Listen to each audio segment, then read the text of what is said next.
the theory of NP-completeness.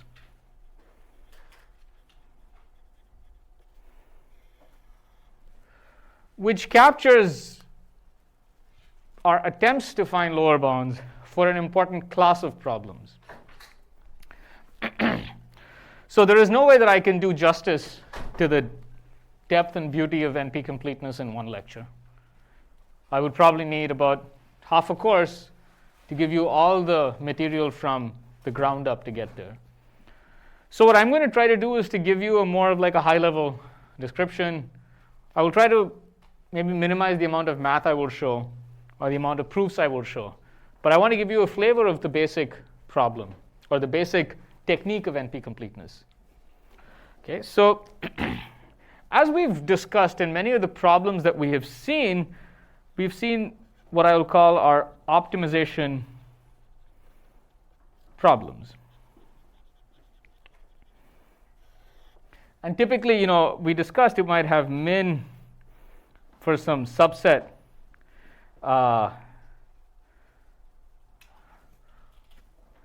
some function f of s. Right? So the problems we've seen are shortest paths, where in this case s is basically a path and you want the minimum distance. We saw minimum spanning trees, where the optimization is over trees.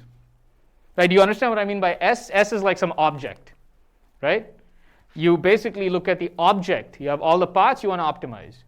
All the trees you want to optimize. We saw more problems like, we can do the longest path of a DAG. And again, S was a path. And we saw more examples like the optimum parentheses for matrix multiplication, where S was a parenthesization. I don't even know if that's a word, but you know what I mean, right? We basically had this dynamic program that we used to solve. And what are the other things we did with dynamic programming? Let's see. Okay, so then we also did something like Huffman coding, where S was now the encoding tree. Some of them are minimization, some of them are maximization. It's min, or maybe in some cases it was max. What did I do for greedy algorithms? I forget. So we did minimum spanning trees. What else did we do? We did knapsack. Knapsack, where S now is really, it's quite simple, is a set of objects chosen. Not objects, but items. Right, so in all of these cases, S has exponentially many possibilities.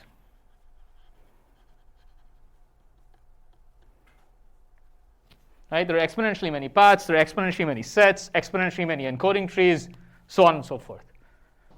And I think this is pretty much the case with, except for, we talked about integer and matrix multiplication, every other problem, I think, if I'm not mistaken, falls into this category. You have a sum universe. This is the universe.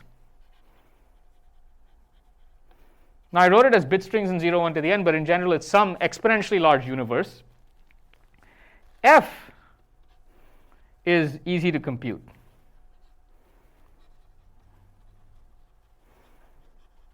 What do I mean by that? If I give you a path, it's easy to compute the length of the path. So easy in our language means efficient. And efficient in our language means polynomial time. Right? So the runtime is O of n to the c, where c is some constant.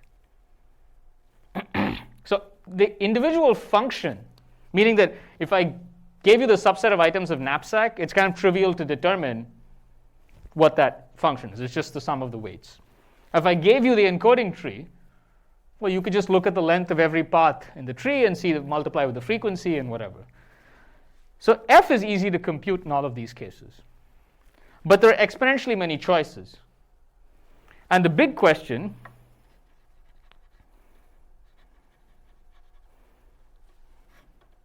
is,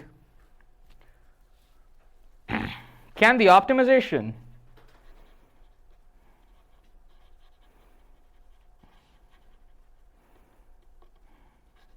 be done efficiently?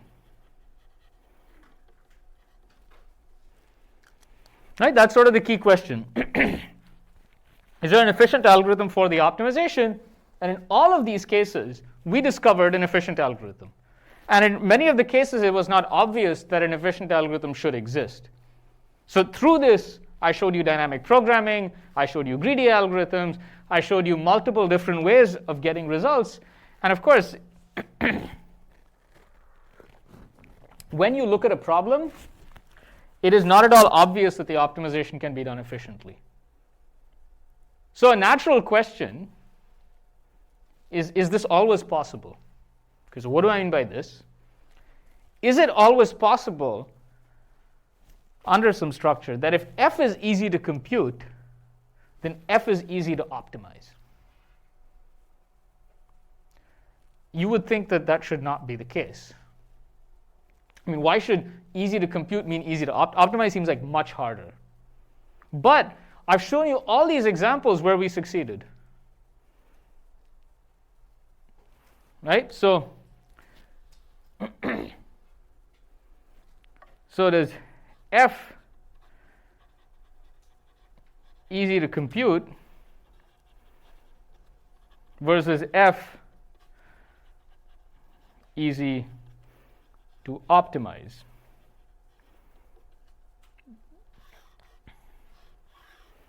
And I mean, trust me, but you probably don't even have to trust me to imagine that many, many important problems fall into this category.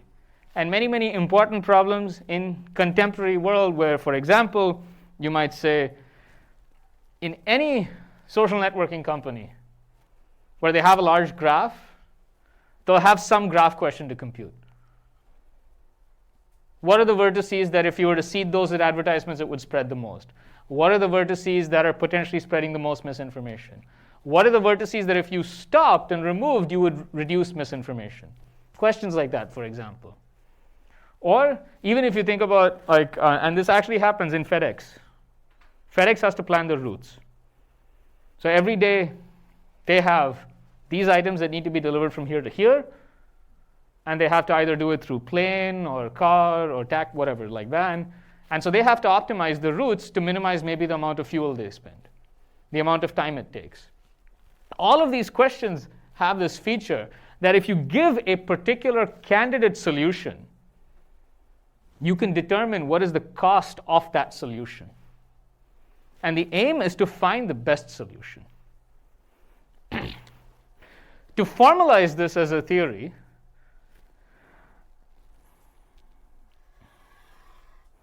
so maybe I should say something here is that there is trivially an exponential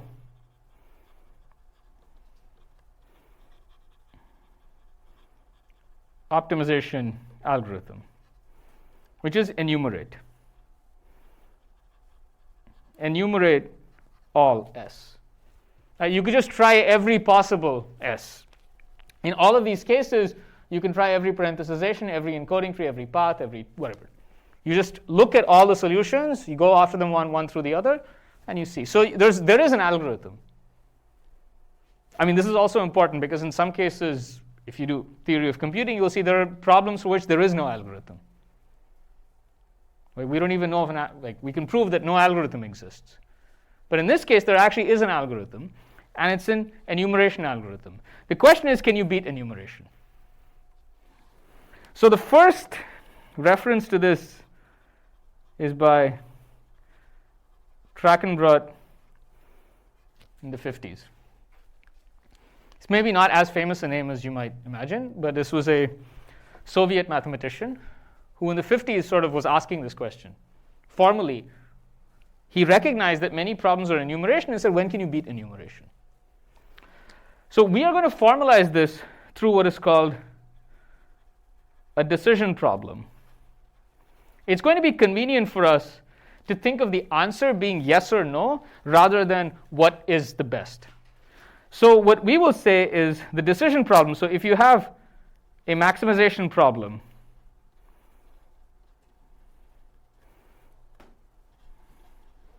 we'll instead ask, is the maximum more than t? That's the problem we want to solve. Right? So this is a yes or no. And if the decision version can be solved,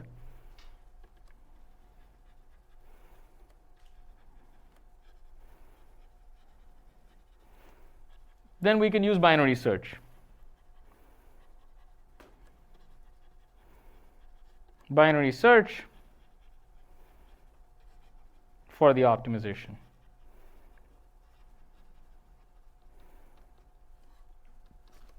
Right? I mean, you could imagine, I don't want to get into this, but you can see that if you can solve the decision version, is it more than a threshold, then you just do binary search. Now you might ask, how do you know what the range of binary search is and things like that, but trust me that those are details that can be worked out. So instead, if it's a minimization problem, you would say is the min less than t. Right? Is the max or min less than t? Okay. So this is the decision problem. Now, these decision problems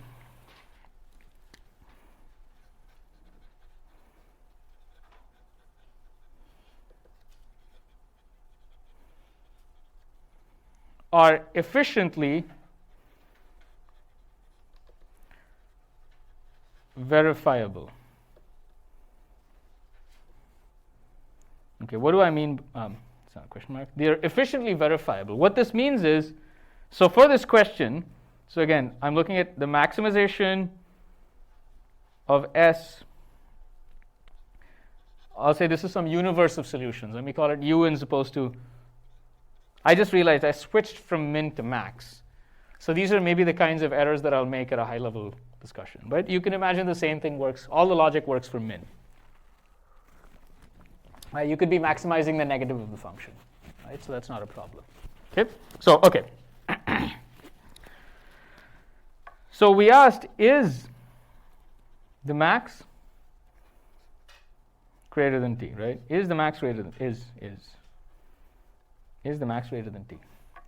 What do I mean by efficiently verifiable? When the answer is yes,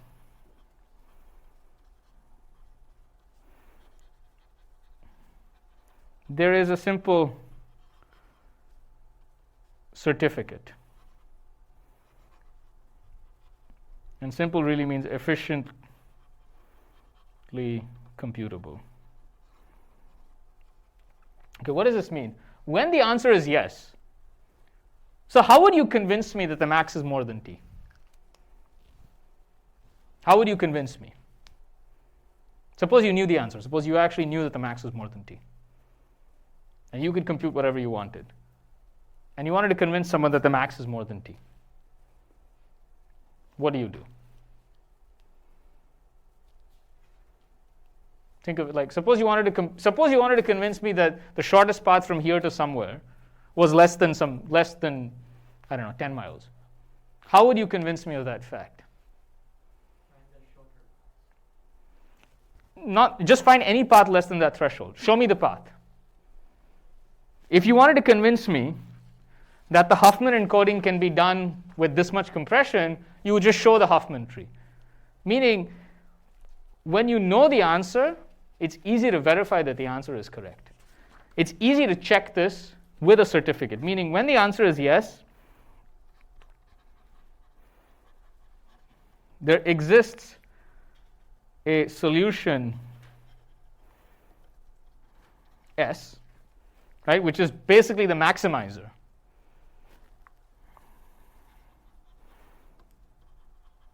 Which can be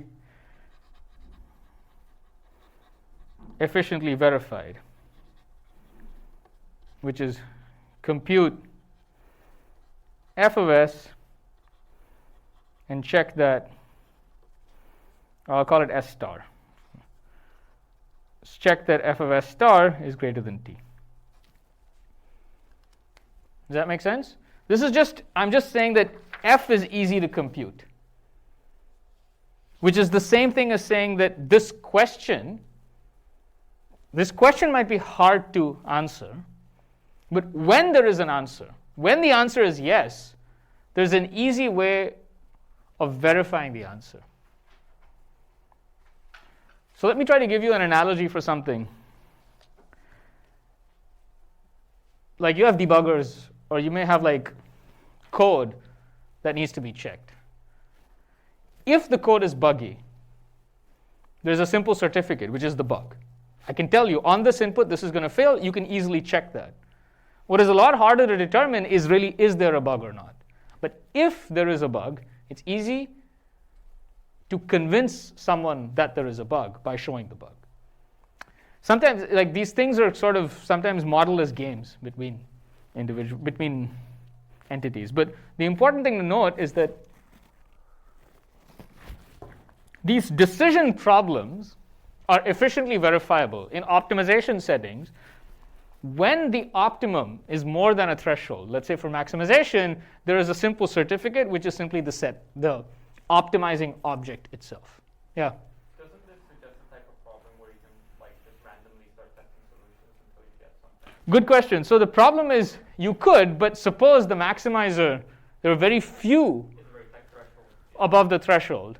For example, again, go back to shortest paths, right? If you were to simply randomly select paths, it's unlikely that you will get the shortest path. You have to be very clever to find the shortest path. But in some sense, you don't need to be that clever to check if a path is less than a threshold. So if you think about all of these algorithms, even though they were efficient, they were very clever. Some less clever than others, but there was some sort of cleverness involved. But simply to check, is my solution more or less than a threshold, doesn't require any cleverness. It's a simple, whatever, it's a simple computation to do. Okay, so in this case, so the question is, answering this question is not obvious, but when the answer is yes, there is a certificate. So this is called efficiently verifiable. So the question is, does efficiently verifiable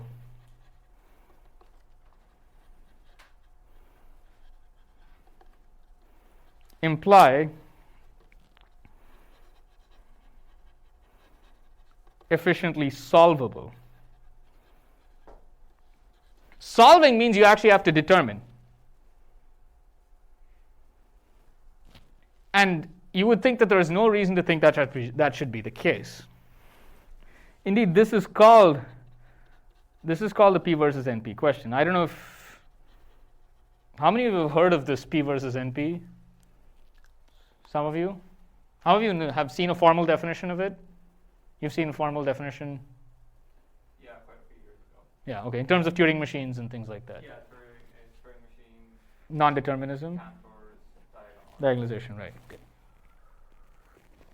But this is the P versus NP question. The P versus NP question really is this. This is really where it came from. If you see a lot of the more modern presentation, so this question really emerged. The first person to ask this question was actually Gödel in 42, way before any of this was actually defined. About 10 or 15 years ago, people discovered, I think maybe 20 years ago, they discovered a letter that he had written to someone. And in that letter, he had asked this question. This is, 30 years before anyone even defined the terms P and NP. So I say that because, Trachenbrot in the 50s was also asking this question in some form or the other. Because many people were kind of bumping into this problem, which is you had issues where F was easy to compute, but you wanted to optimize and you weren't sure how to do it. Okay, so let me now try to formalize this even more. Think of NP as the class of problems, class of decision problems that are efficiently verifiable, which is whatever we talked about so far. P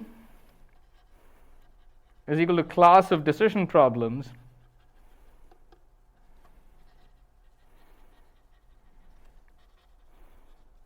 that are efficiently solvable. What is this? This is every problem in this list that I've shown you so far.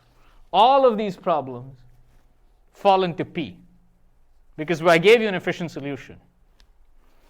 Right? So this is shortest path, the minimum spanning tree, etc. Everything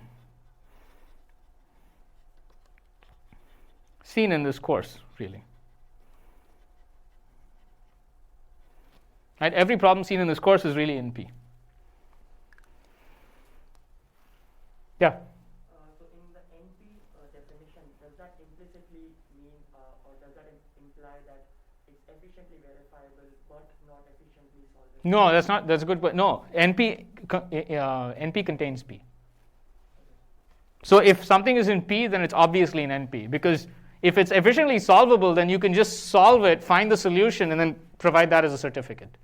It's not, it's a superset.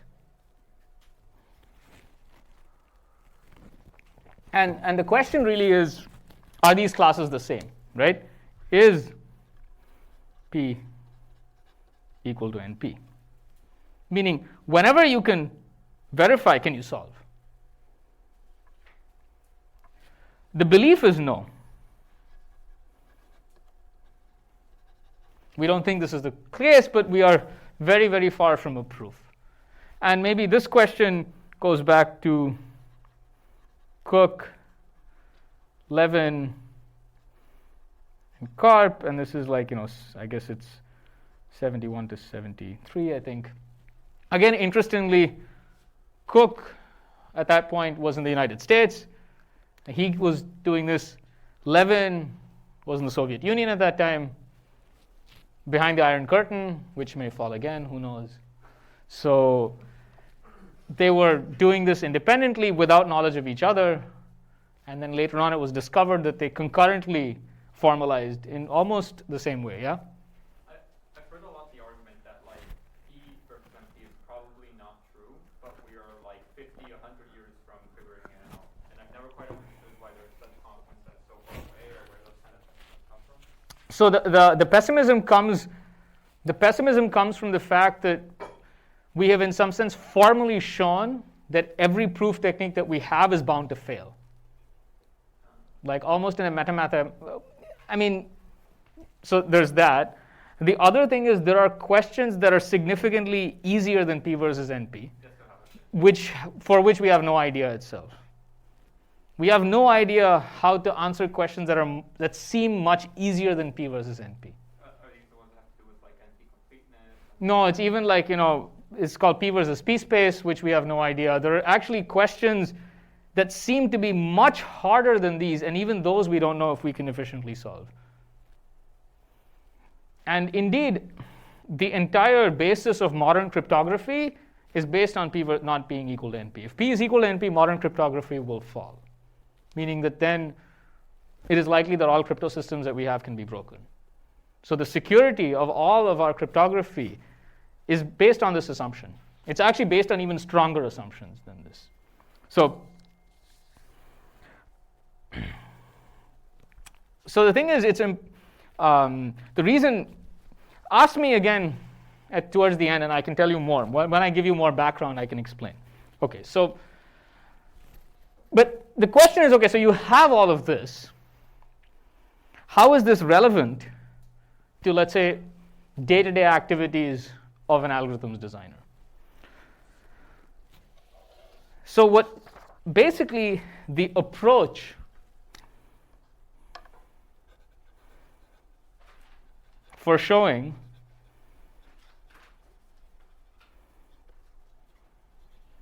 a problem is unlikely to have an efficient algorithm.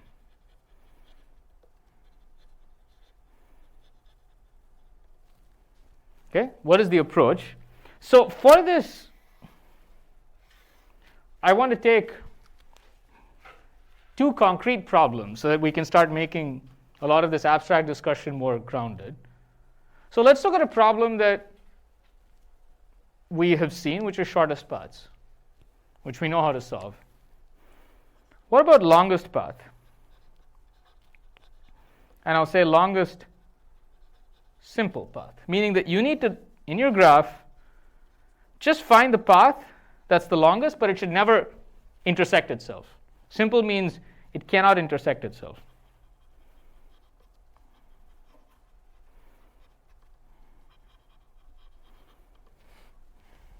Right? So that's a natural problem we can ask. Let's look at the problem of Steiner tree. So we saw MST. So Steiner tree says find the MST only connecting a subset S and V. So the idea is that you're given a bunch of vertices. Just find a tree that connects these vertices. You don't have to connect everybody, but obviously you'll use other nodes. Right? So this is like minimum spanning tree, but you only need to connect some subset, which is very natural to ask in optimization, right? Which is you have some large network, but you only want to understand just to connect this portion, how much do I need? Okay?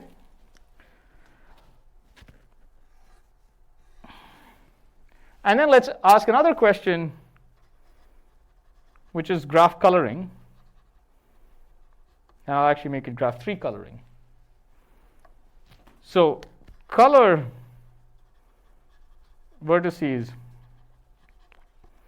with 3 colors, which I'll call R, G, P, such that each edge is not monochromatic. Meaning that for every edge, these colors have to be different. Does that make sense? So where have you seen graph coloring in this course? You've seen an example of graph coloring. Bipartite graphs. Bipartite graphs are 2 colorable. And we have an efficient algorithm to solve that. Again, it's not obvious. You use BFS, you have to be clever with BFS. Can you do 3 coloring? Natural to ask. So 2 coloring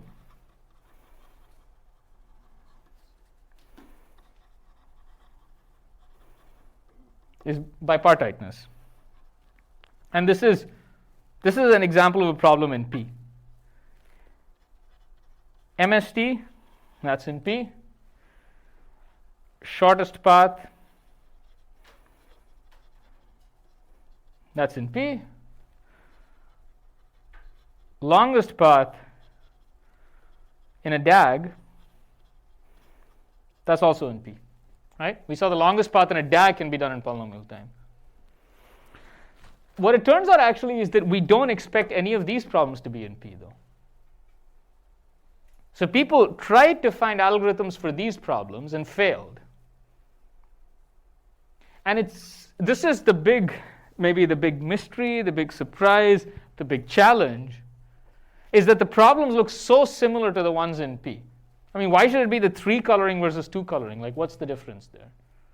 Or, okay, so in an MST, you have to connect all the vertices. Now I gave you a subset. Surely some of the same methods should work. Maybe we can do something like prim, by growing some tree. Longest path, I mean, we did it for a DAG, and you might think maybe, some kind of dynamic programming will help. So there was dynamic programming, there's greedy algorithms, there's breadth first search. The basic techniques that I've outlined in the course, solving each one of these. And a seemingly just a variant of the same problem, we've struggled. Okay, so how does one prove? Now, the thing is we don't even know. It could be that there are efficient algorithms for these problems, if P is equal to NP. because all of these problems are in NP. All of this is in NP. Why? Because if I give you a path, you can check if it's more than a threshold. If I give you a tree, you can check that the cost is less than some threshold. And if I give you a 3 coloring, you can check if it's a 3 coloring. Right? You just check all the edges to check are the endpoints of the same color. By the way, if you're curious as to where coloring comes up, it's interesting. So coloring comes up in compilers, where what you think of each color is like a register, and each vertex is a variable. And there's an edge between 2 variables if they occur at the same time in a program. So you have to store each variable in a register. You cannot store 2 variables that occur at the same time in the same register. So you want to minimize the number of registers that you use. So registers are coloring. It's like saying I can do it with 2 registers, can I do it with 3 registers? In general, the optimization problem is minimize the number of registers. I hope this makes sense. Right? So in compilers, coloring comes up. Okay, so what is the approach? The approach really is to say,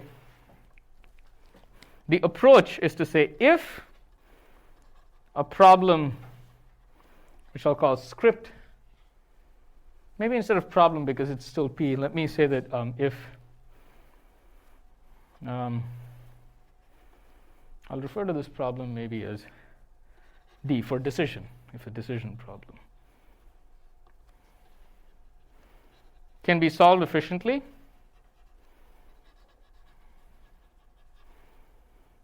so I'll say if it can be solved efficiently, then P is equal to NP. So this is the approach that you use. You try to prove this. So you prove that if a problem could be solved efficiently, then P is equal to NP. And because we don't think that P is equal to NP, we don't think this decision problem can be solved. This is often called if donkeys can whistle, then pigs can fly approach. Right? So you kind of you argue the contrapositive. You say, well, if this thing could be done, then actually amazing things would happen. Yeah? Because you can create equivalencies between a lot of different NP problems. Yes. So like you solve one, you're kind of got all of them. Excuse me. So that is referred to as NP-completeness, which is a further, it's a further nuance to this. But the overall approach is to basically show this. NP-completeness is an even more, well, I'll get to that. So this is the approach, meaning this is how you do it. You have to prove the statement for your problem D.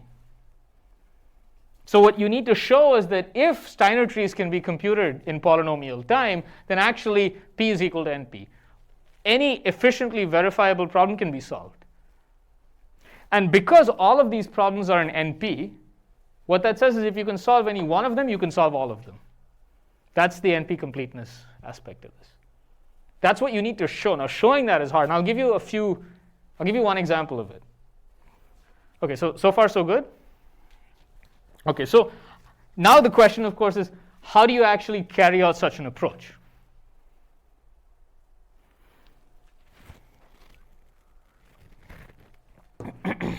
Okay, so the approach to this, again, goes back to Cook, Levin, and Karp. So Cook kind of gave the first entry into this. Then Karp essentially showed the full power. So what he did, so this is the approach that was done. So we start with a canonical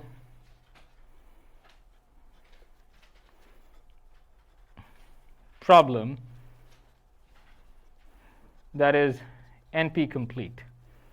Okay, so now I'm coming to what NP-completeness is. So I don't want to define it in full detail. Let me instead say the following. Find a problem, and I'll refer to this problem maybe as as C, such that if C can be solved efficiently, then P is equal to NP.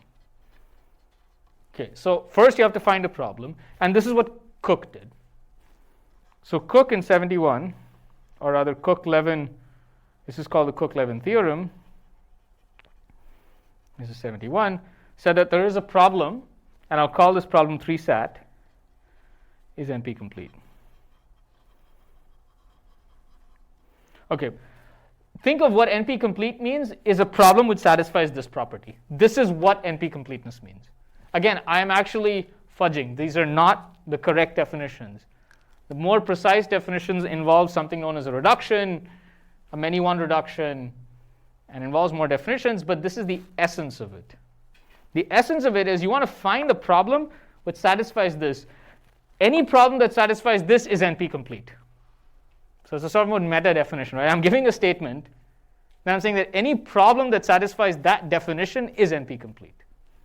This is NP-complete. And I give the caveat that these definitions are incorrect. So if you want the correct ones, you have to ask me later. Okay, so what is Threesat? So Threesat, you can think of as equations over Boolean variables.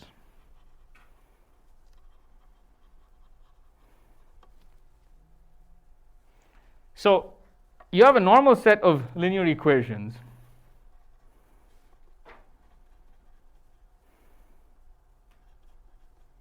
Minus x7 is equal to 50.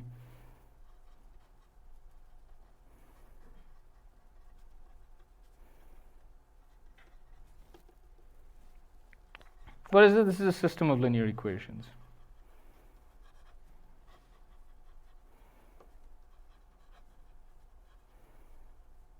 Right? How do you solve a system of linear equations? Yeah? Substituting variables in terms of other. Okay, what's the name? Give me an algorithm and tell me if you running time. Or guess, rough running time. Polynomial, not polynomial, what? Yeah, so substitution, okay, but how would you do it in a consistent way? Because you'd have to keep on doing a series of substitutions Okay. until you get everything in one variable, Then you solve for that. and then you solve for that. What is that called?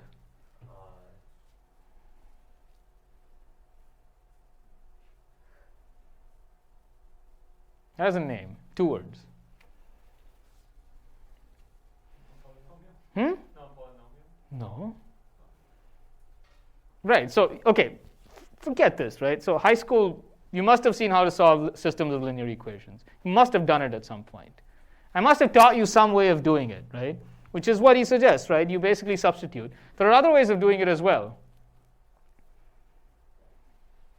The other way is eliminating variables. Elimination. Okay, elimination, good. So that's the word I was looking for. Gaussian elimination. Gaussian elimination. You can also invert a matrix to do it. You write this in matrix form, AX is equal to B, X is equal to A inverse B. So you can invert matrices to do it. Right? So classic stuff. You can solve this using Gaussian elimination.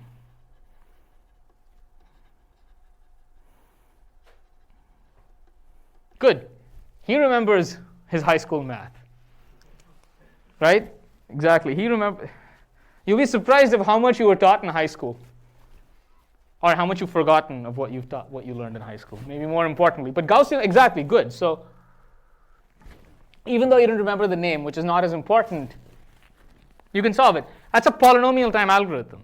If you think about it, it's polynomial time. I mean, you have to sort of move things around and you have to do a bunch of things. If you do the elimination, you can kind of, if you think about it, you started with one equation and then you eliminate one variable, then you start with the next, you eliminate the next variable, you do it systematically, it's actually n cubed time. It's very fundamental Gaussian elimination, right? Like half of machine learning is basically in the end doing Gaussian elimination at some point. Okay? Okay, so this is actually, this is NP. But why am I telling you Gaussian elimination?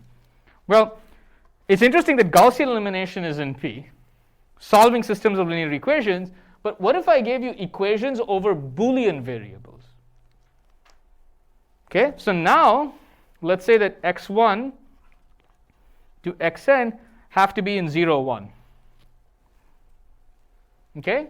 And each equation is just an OR. So this, I mean the negation. This is a negation.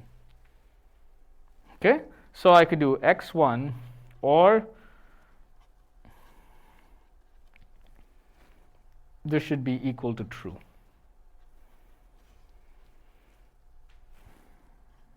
x3 or x7 complement or x9. I could say this has to be equal to false. Indeed, this is easy if you think about it, because for this to be false, all of these have to be false, which means that actually sets exactly the value. So these are trivial equations. Does that make sense? Because if you have any such equation where then you know that all of these have to be false. Oh, sorry, this is OR. Sorry, I should have said that. That is OR. So we assume that we don't have any trivial equations, because if you had trivial equations, you could just remove them.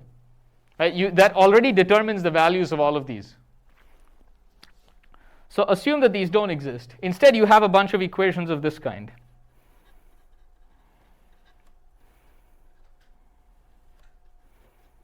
So all of these are just true.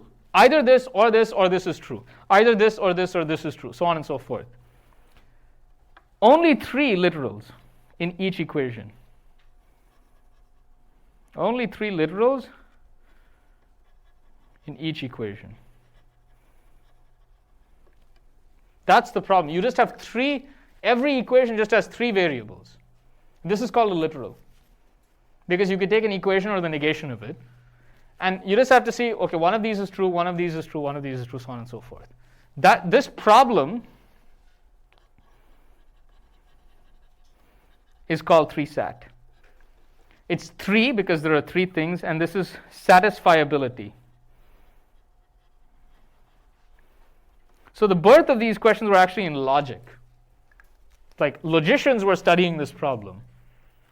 They would call this satisfiable if you could satisfy the equations. Instead, another way to write this is to really write x1 or x5 and x10. You want this to be true, and this is and x5 or x9 or x17, and so on and so forth, right? So you get a bunch of things. And you're trying to say, is there a setting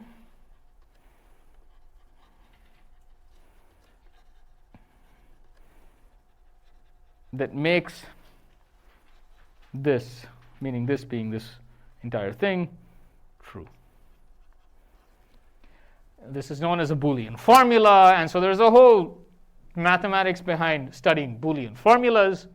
The important thing is that this problem was proven by Cook and Levin in 71 to be NP-complete. What this means is they really argued that if you took any problem in NP, you can convert it to this problem. Okay? So any questions about this? So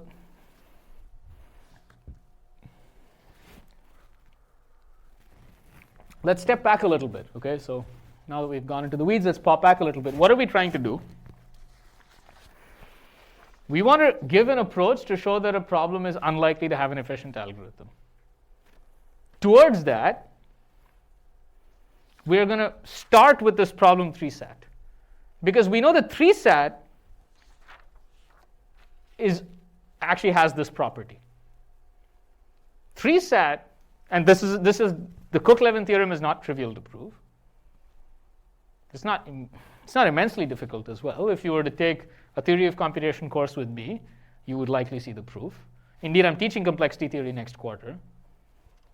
So this is like it's like a lecture. In one lecture, I can do this.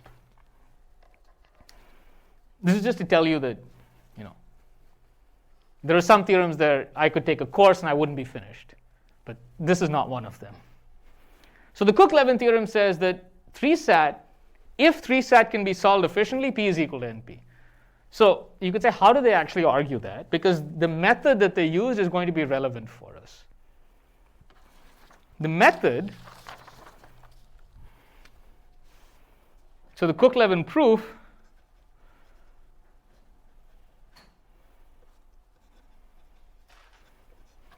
well, actually, I don't recall right now if this proof was exactly by Cook or Levin. It may have been like a proof that came later on. Was to say, okay, suppose you start with any NP problem that I'll refer to as D. Okay? So what they said is you can actually do something called a conversion. So you can convert D into Threesat. What this means is, okay, so let's sort of step back. NP problems are the form like, is the max of S greater than T. Right? That's the kind of question that we were looking at. They said that there's actually so now what does this mean? It means that you're given an instance. So maybe you have a graph and you're solving three colorability.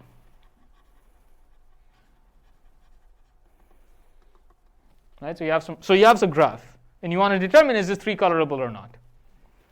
They said that there is an algorithm that converts this into some system of equations.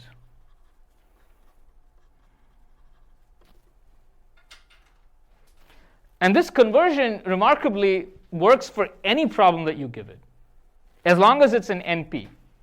You take any NP problem, they give a method, and this is efficient. So there's an efficient algorithm that will take a graph and convert it to a system of Boolean equations.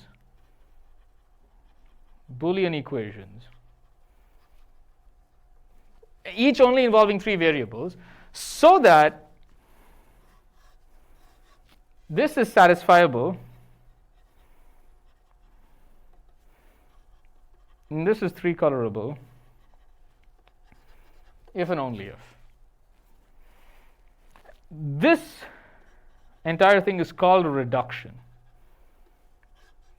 meaning this algorithm is called a reduction. It's an unfortunate choice of words because it can get confusing. But the idea is you start with any NP problem, and there's an algorithm that will convert it into a system of Boolean equations. Which means if you could solve the Boolean equations efficiently, you would have solved this problem because it's three colorable if and only if satisfiable. This reduction works for any NP problem, and they showed like a generic way to do it. Okay? Where you could come up with a system of equations.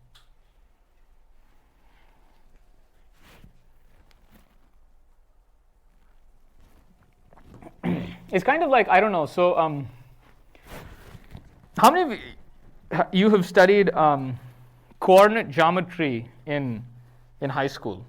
Like, you do equations of circles and ellipses and parabolas and hyperbolas, and you have all that, like you have the equation of two lines, you get the equation of intersection. Now, you might have observed that if you take any theorem on Euclidean geometry, you can usually convert it to a system of equations. Like you can say, for example, any theorem on triangles. Like, a triangle like has these properties and these angles and it's isosceles.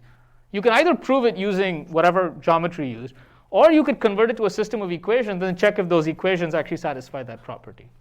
So the equations are like this generic way of representing any problem, geometric problem. I don't know, maybe it's a bad analogy, but the idea is that there's some way of representing any NP problem as Boolean equations. It's not obvious, but that's what Cook and Levin proved. So it gives us this conversion from any NP problem to Threesat. So what Karp said was, okay, now let's take any problem that we want to argue is hard. Let's start from Threesat and convert Threesat into this instance. So if you can start with Threesat and convert it to a graph such that the instance is satisfiable if and only if the graph is three-colorable, that means three-colorability should also be hard. Remember, being in NP doesn't mean that it's hard, because all problems in P are in NP. P is a superset. Just because a problem is in NP does not mean that this is the case, because the minimum spanning tree is also an NP. But if minimum spanning tree can be solved efficiently, it doesn't mean P is equal to NP. We know that minimum spanning tree can be solved efficiently. It's really when it's NP complete that it's hard. But the point is, you want to argue this property is true. And so one way to look at this, Cook and Levin give their foot in the door. They say, look, there's this one problem Threesat which has this property.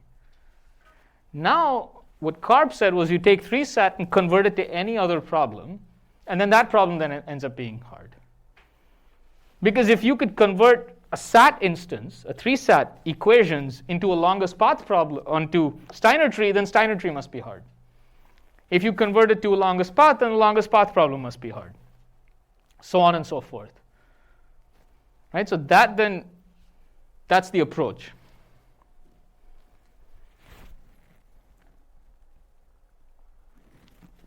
This is a good point to pause.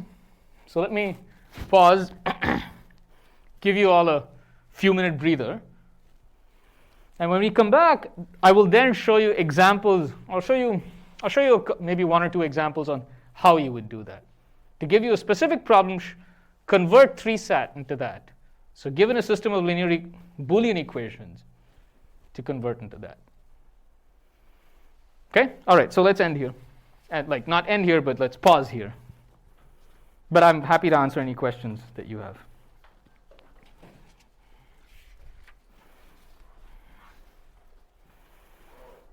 Yeah. Yeah. What if we can make your Threesat the problem, then kind of making for the, so we need to make the Threesat for the real, for the free variable, right? For the making, for the solving the problem, right?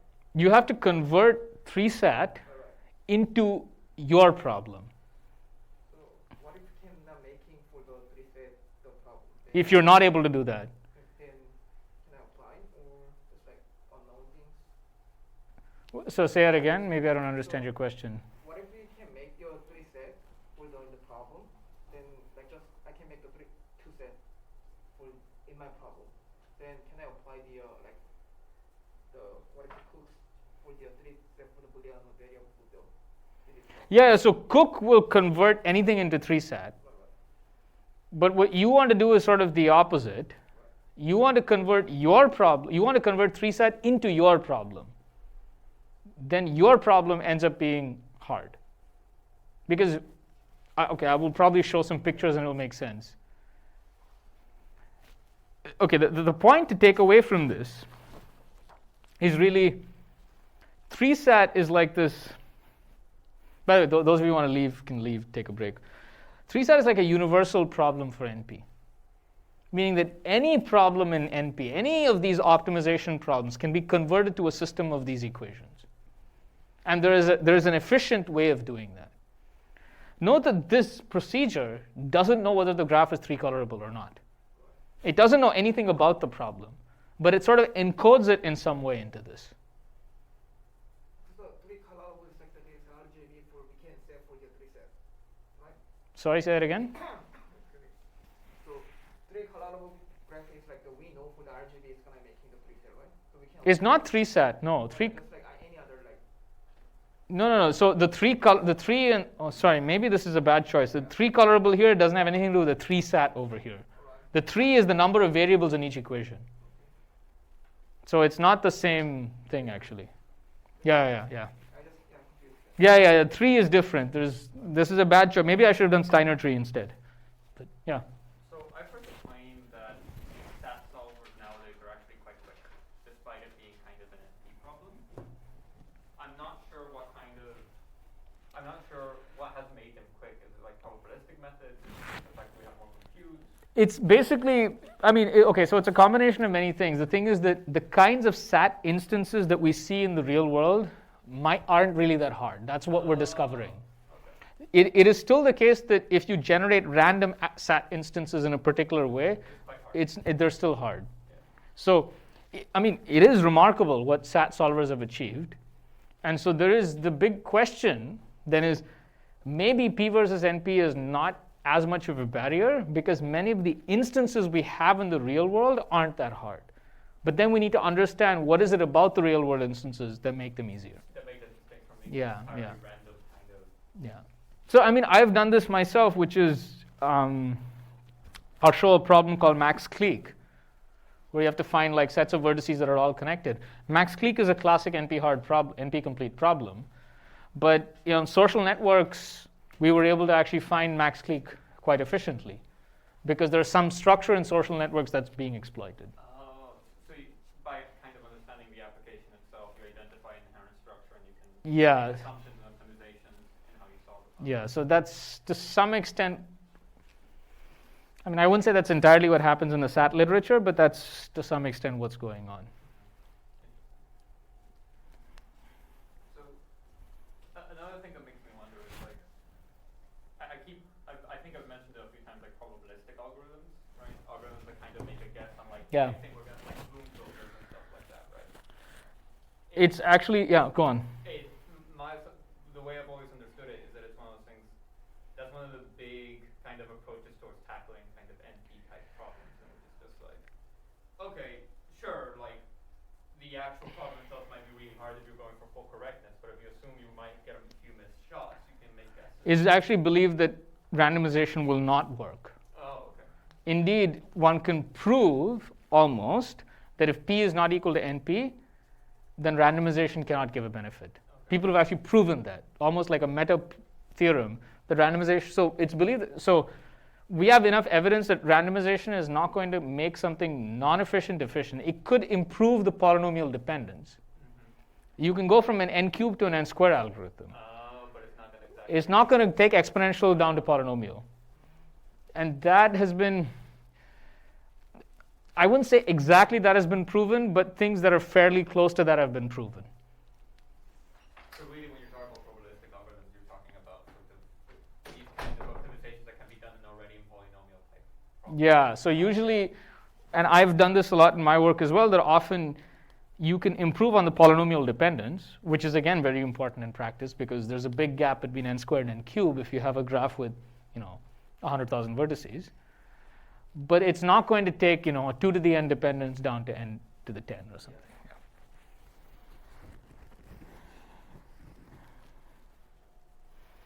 Actually, until the 80s, mid-80s, it was not clear which way that would go. Then some evidence started emerging that randomization might not help.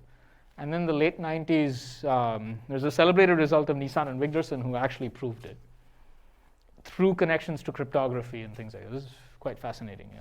This might be a question maybe that's better for the end of the past, but like, where are we at now as far as sort of like NP and general problem? What's like the recent literature? What are we seeing? I can tell, yeah, I can answer at the end, but by and large, we have convinced ourselves that we are very far away from the answer.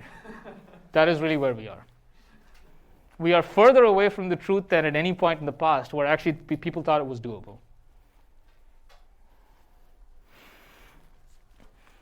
Okay, so we have this notion of a reduction. So now finally after all of this discussion, what is the approach? So given your problem that you're stuck at,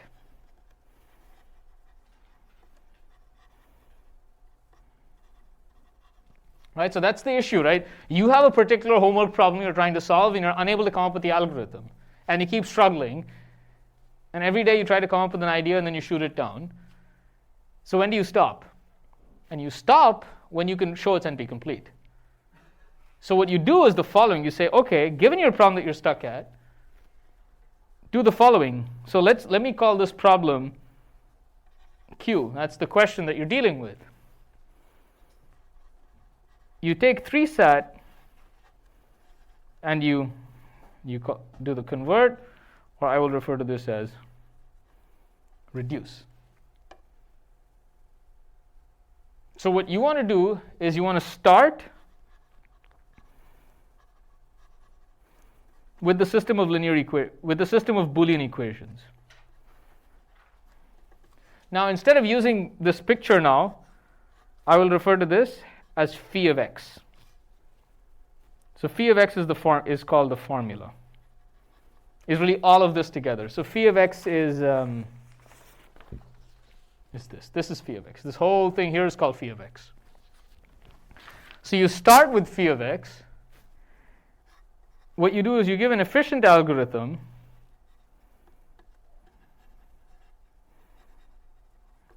to come up with, over here, let's say, an instance of Q. So what does that mean? For example, you'll come up with some vertex set here, and maybe some set S of vertices. You come up with a graph, and you'll say phi of x is satisfiable if and only if the Steiner tree has cost at most t. So your algorithm is going to come up with G, S, and T. Does that make sense? Your algorithm is going to come up with a graph, it's going to come up with a set of vertices, and it's going to come up with a threshold. And then it's going to tell you that phi is satisfiable if and only if the Steiner tree cost here is less than t. Which means if you could solve Steiner tree, you could solve Threesat. And because you could, from Cook-Levin, if you could solve Threesat, then you can solve everything in NP. Now you know that if you could solve Steiner tree, all problems in NP would be solved. P would be equal to NP.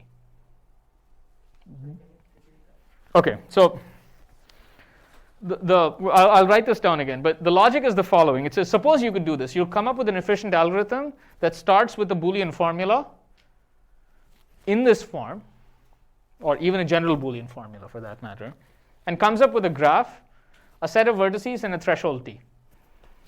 And you have the guarantee that phi is satisfiable if and only if the Steiner tree has a cost less than t. So the algorithm will give you this guarantee. This is guaranteed. It doesn't guarantee any part of this. It guarantees this entire statement. Okay, so this is what you get. Now, suppose you could solve Steiner tree efficiently. What this means is you can solve Threesat efficiently. Because you will take your Threesat instance, you will convert it to Steiner tree, and you'll solve Steiner tree. Now, because of that, you can solve Threesat efficiently. Well, by Cook-Levin, if you can solve Threesat efficiently, you can solve any problem in NP efficiently. Because you would convert the NP problem to Threesat, effectively convert that to Steiner tree and solve Steiner tree. Which means that Steiner tree is now a universal problem. So you get a lot out of this. Suddenly you show that Steiner tree is actually this universal complete problem. Does that make sense? Because now you can convert any instance in NP to Steiner tree. Because you convert to Threesat, then you convert Threesat to Steiner tree. And these are all efficient, so when you chain it, it's still efficient. There's some properties of polynomials here. Yeah? Wait, are there problems that are NP that are not NP-complete? P. Oh. The question you want is, are there problems that are NP-complete and not NP? That are neither NP-complete nor NP. Yes. Well, if P is equal to NP, then everything is equal to P. So it is possible. But it is believed that there are a few problems, there are very few, that are neither. And one of them, well, there are two important. One is called graph isomorphism, and the other is factoring. And factoring is a big, long story, because it's the foundation of cryptography. So And the reason why it's hard is why everything works. the reason, yeah, the belief that factoring is hard is really is the cornerstone of modern cryptography. Okay, so I'll write this down. So with this, what this shows is that if Steiner tree has an efficient algorithm,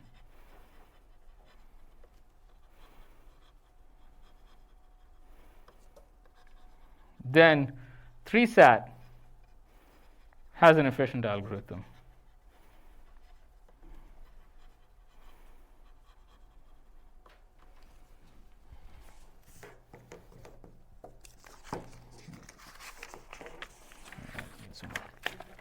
Yeah, go on.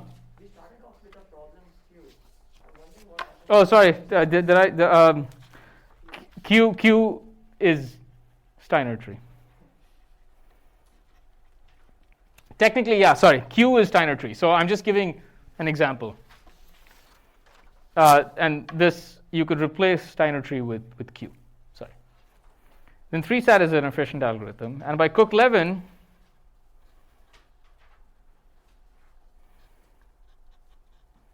if Threesat has an efficient algorithm,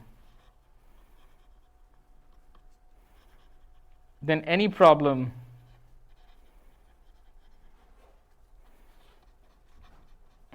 in NP has an efficient algorithm.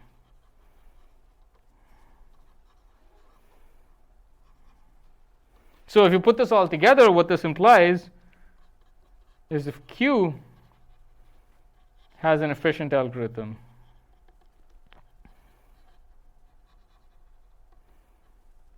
then P is equal to NP. So this summarizes the approach. You start with Threesat and you convert it to your problem efficiently. Okay? But now when we have this, you could say, what if I don't want to start from Threesat? You can start from any NP-complete problem. And guess what? This process just showed that Steiner tree is NP-complete. So you could actually try to start from Steiner tree and go to some other problem. So you can keep hopping from one problem to another and get this whole set of problems, all of which are hard. And that's how NP-completeness goes.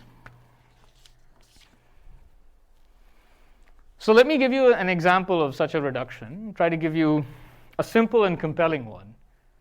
And you'll see how we can prove lots of interesting things. Okay, so does this make sense? Okay, so let's look at the problem, what's called max clique. Okay, so G is simple undirected.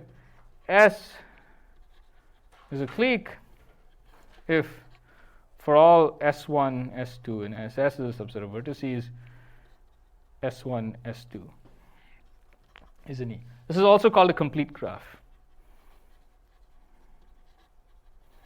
Right, so given a graph, you're just trying to find a set of vertices so that all edges are present here. So the problem is you're given G and T, and the question is the max clique at least T, the max clique size. So you can think of this as an optimization problem in that for any set S, if it's a clique, then F is the number of vertices in it, and if it's not a clique, F is 0. And you're just maximizing this function. There is an exponential time algorithm for this. Okay, right? So, yeah. Question? Okay. So, claim, or maybe it's even should be called a theorem, is that max clique is NP complete. Okay, how? So let me now give you the proof. So what do I need to do? Remember, I need to start from phi of x. Now phi of x was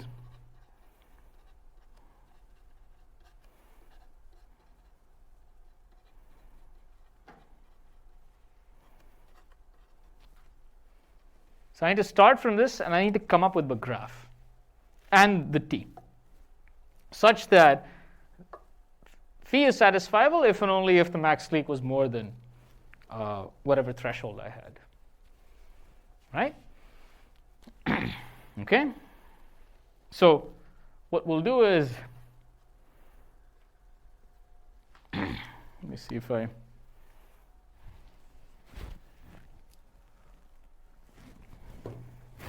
so this is very clever. What you're going to do is the following. So create 3 vertices. Let me do it in the next page so that I have space. You have 3 vertices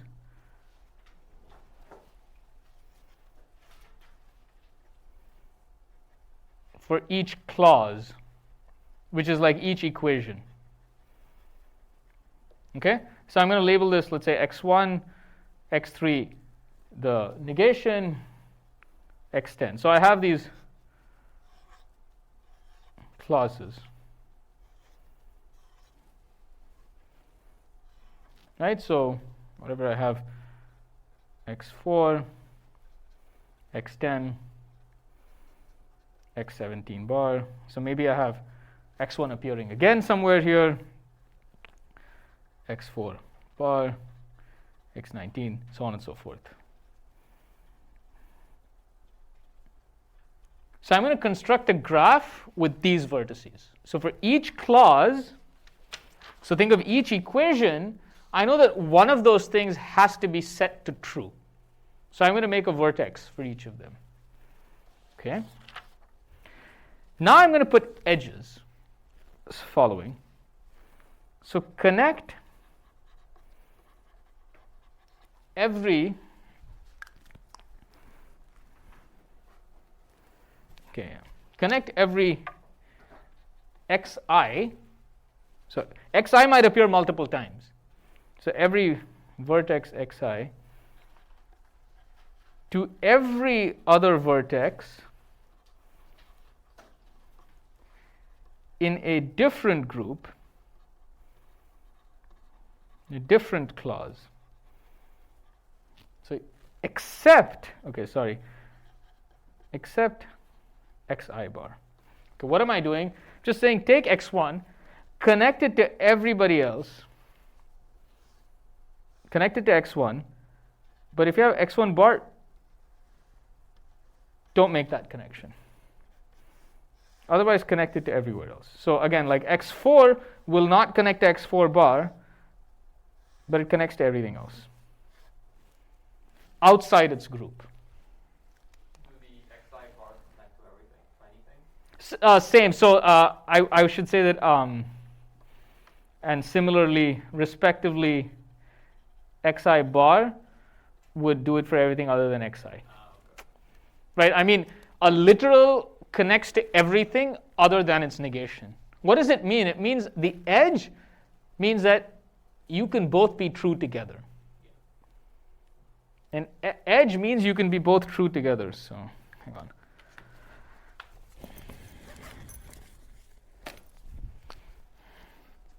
You can see more of my pen collection now. My next pen appears. So essentially, every literal. So literal is one of these things. It's called literal. Connects to every literal in another clause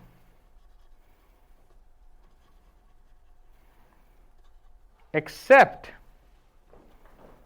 its negation. Okay?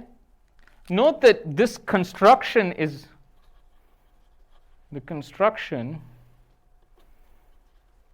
efficient.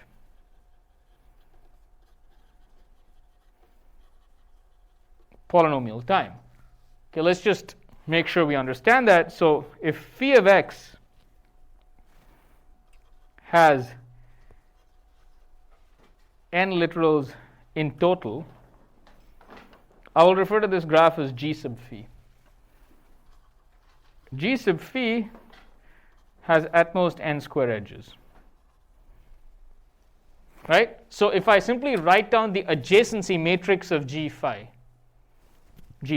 I can write down the adjacency matrix efficiently, right? You just have to go, it's completely syntactic in the formula. It has nothing to do, it's kind of like, it's almost like a dumb algorithm. It doesn't even try to understand what is happening with the formula itself, which is important because you don't want to solve satisfiability.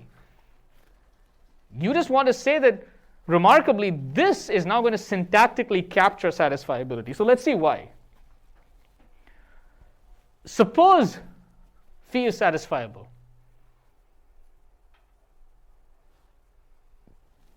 Then what is the clique size? Okay, so forget this. What is the largest possible clique you could get here? So let's just say there are m clusters, right? M clauses, right? So there are m of these groups. Does that make sense? There are m of these groups. What is the size of the largest clique? Just remember, there are no edges within this. There are no edges within this. What is the size of the largest possible clique? There are m clusters. Huh? Is it just M? It's just m, right? You can't beat m. Clearly, you cannot beat m because you can only pick one in each cluster. Right? So the max clique, the largest clique, has size at most m. Okay. Suppose there was a clique of size m. Suppose there was a clique of size m. What does that tell you?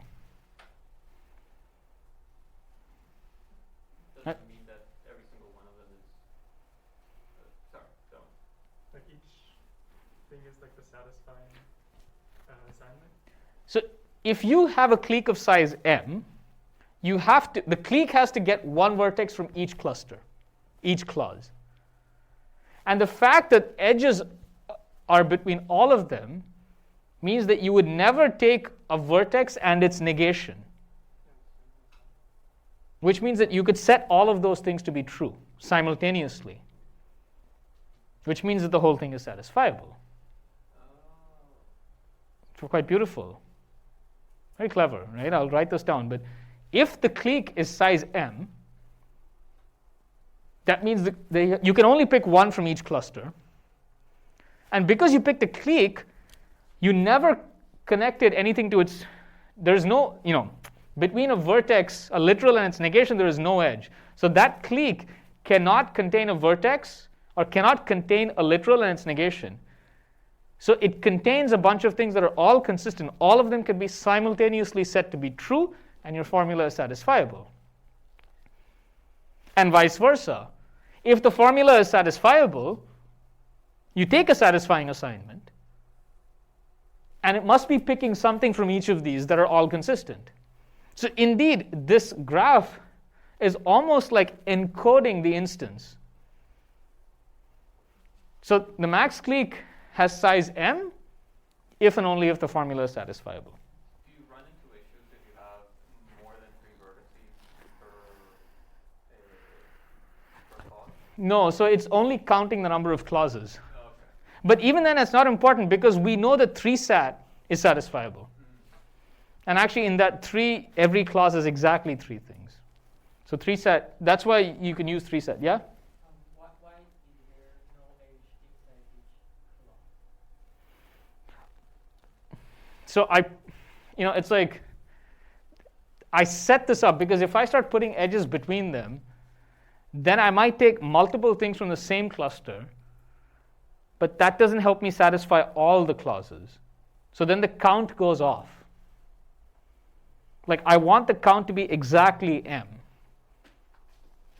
Because if I were to put edges between these, I guess if you put an edge between all of these, then No, I think then you'll start screwing up that count. Because then you might get a clique by putting a few things over here and get to m even though you didn't pick anything from there. You might take 2 vertices from here, but that's not what you want. So you have to design this very carefully so that you encode things properly. Right? This is not, it's clever, it's simple. It's simple in hindsight. Once you see it, then it's obvious, but otherwise it's very clever. So this is by Karp. Karp's paper in 72 or 73 is this famous paper where he showed that 21 problems are NP-complete. And this was his reduction. So again, what this is saying is you start with your phi, which is the set of Boolean equations. You create a cluster for each equation, each clause. You've got 3 vertices in it. Each of them is labeled by a literal. And now you connect 2 things in different clauses if one is not the negation of the other. This gives you a graph. And then there is a clique of exactly size m, which is the maximum possible. So the max clique has size m if and only if phi is satisfiable. Okay, so I'll write this down just to say that if phi is satisfiable, there is some assignment, which means setting of variables,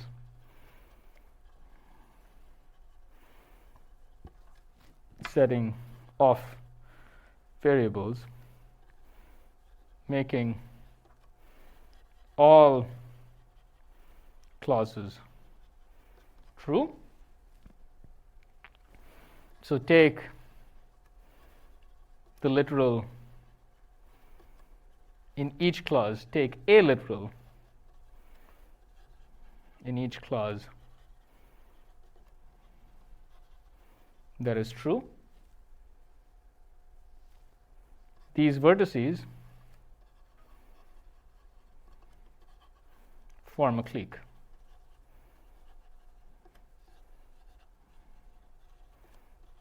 Of size m. Right? Because these vertices, because it cannot contain a literal and its negation.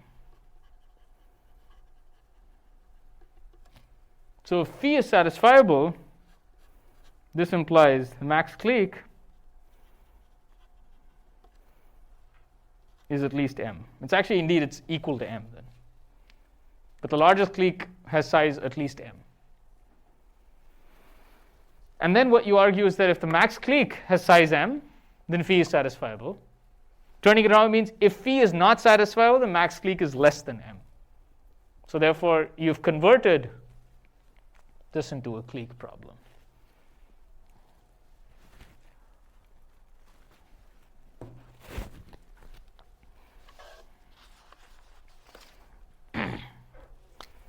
So I'll say if, the same logic as if the max clique is equal to m, then phi is satisfiable. So this completes the proof of the reduction. Right? So the reduction is basically Threesat gets converted into max clique.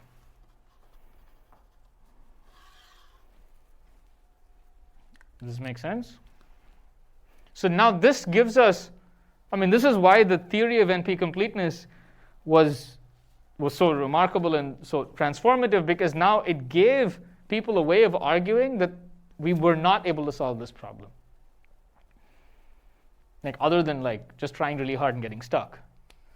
Now what you show is, if this problem can be solved, then all of these other problems can be solved. And we don't think everything can be solved. That's the logic.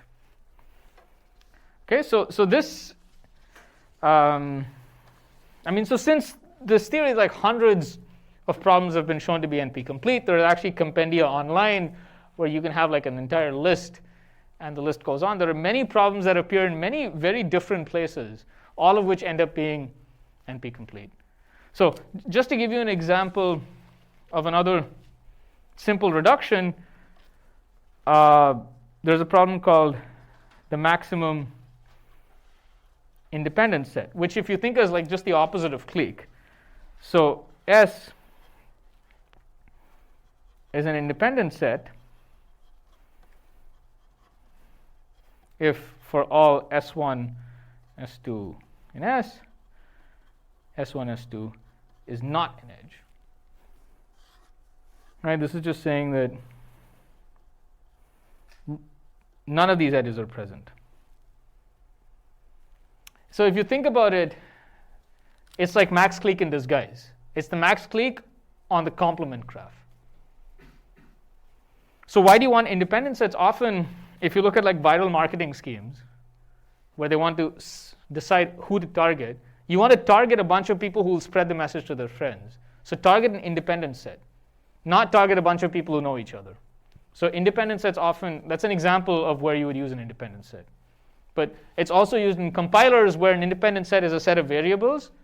If you had this thing where each node here was a variable in your code, an independent set is a set of variables that you could store in one register, because there's no edge between them. So this is related to graph coloring in many ways. And so what you can do is you can convert max clique, can be converted to a max independent set. So now independent set is NP-complete. And indeed, problems like longest simple path,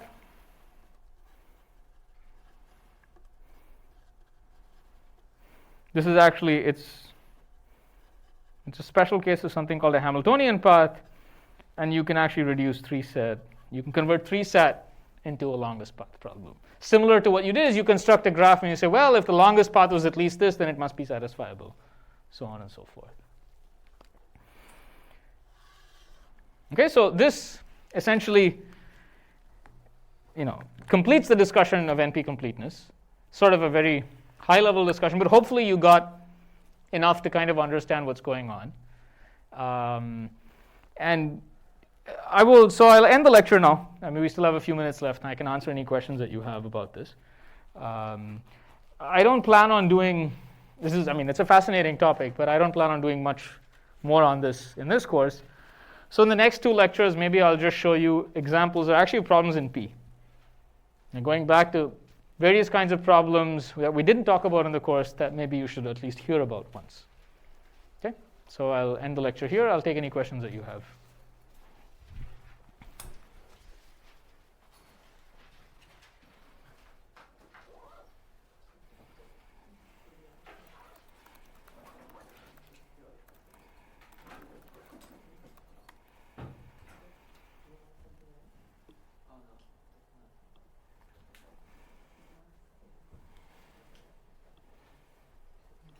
Yeah. So how would you reduce the max clique to the independent set? Would you like invert or like remove all the edges and then place like edges where there weren't? Yes, exactly. Like that? You just take the complement graph. So you would start with your graph, and you would just remove every edge and put an edge where there wasn't an edge, and then just say that the max clique was more than T if and only if the independent set was more than T. Exactly. Yeah. Start with an NP problem. NP-complete problem. Sorry, why don't you start all over? I'll answer your question. Yeah. All I want to know is like when you are able to reduce an NP problem to have an efficient algorithm, then does that mean that problem is now part of the P class? It's easily solvable now?